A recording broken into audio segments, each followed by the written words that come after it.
do you think is being made under Rosenior?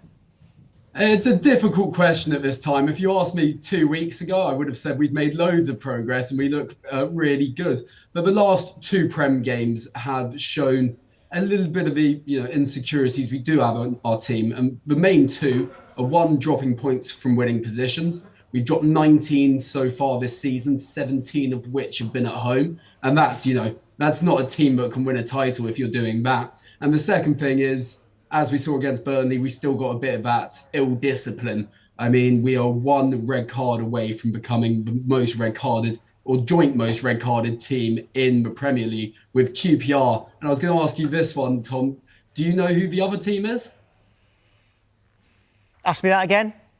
Do you know who the other team who has 9 red cards in the Premier League season is? It's QPR and... Oh, I feel like you're setting me up there. I'm gonna have to say Sunderland now, aren't I? It is indeed Sunderland. When was that? That was in 2008, 2009. 2008, 2000. That's excellent IQ. I like that. I thought Tom would enjoy that one. I'd say at least half of those will have been Lee Cattermole back then before he matured there. But okay. Well, so that's obviously something that's been a huge problem for you. Yes, yeah, definitely. I mean, that Burnley game, we were definitely the better side. Fofana, 2 silly yellows. I'm not going to dispute the fact they weren't yellows because they were. And then we're down to 10 men. And yet again, it seems like we didn't have the experience to see out another game. And it's, 2 points dropped against Leeds and it's 2 points dropped against Burnley, where if Rosenior had won those games, he would have had 10 wins and 2 losses against Arsenal, who are top of the league. So then we could start talking about him really making progress. It sounds as if you're not believing. Are you a fan of Liam Rosenior or not? I am a fan of Liam Rosenior. I'm just saying it feels like we've taken a step back from 2 weeks before. And football's a fickle game. If we beat Arsenal on Sunday, all is forgiven. And I think he's a great manager. Well, yeah. If he could win that one, definitely. We were just talking about how some of your players were in a nightclub in Dubai leading up to that Burnley game. You've heard what Rob and I have thought about it. But I want to know what a Chelsea fan thinks of it. And by the way, being in a nightclub doesn't mean that you're drinking loads of alcohol. It doesn't mean you're having a doner kebab at the end of the night, not these days anyway. But what did you think? It does in my case, but I imagine that the Chelsea players probably aren't.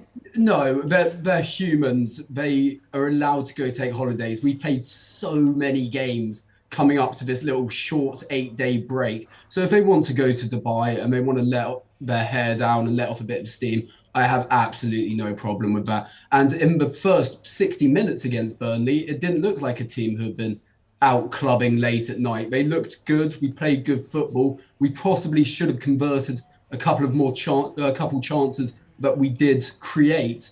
But no, I think you'd have to be an incredibly sad fan to blame that draw on them having a mid-season holiday. Do you think Chelsea have what it takes to be in the Champions League spots at the end of the season?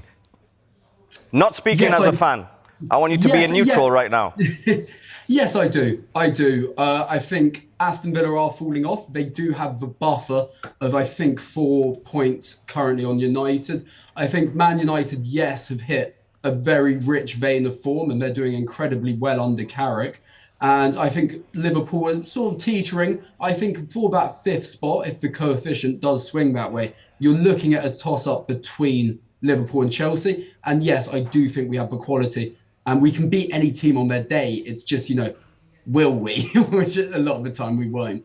Yeah, there's someone there saying that Chelsea won't finish near these Champions League places. By the way, yes, Villa are 3rd, 3 points above Manchester United, who are 3 points above Chelsea and Liverpool. Chelsea are above Liverpool there on the goal difference in that race for what will surely be the top 5. Henry, great to see you. Thank you. Pleasure as always. Thank you so much. Let's start with your former club, Chelsea, because obviously they face Arsenal, don't they, this Sunday? Yeah. Liam Rosenior obviously took over in January. He's had a relatively good start, would you say? How would you assess it? Yeah, I think he has a relative good start. I think he will be disappointed a little bit with the last 2 home games, because if you look on paper, you would think he would look at those games and he would expect 6 points from those games. against Leeds, they were winning 2-0, and then for Leeds to come back and get back to 2-2 and give it away in a little bit, he would be disappointed about that. And then Burnley the same, really. The game being in control, you being the one that's playing at home, score an early goal.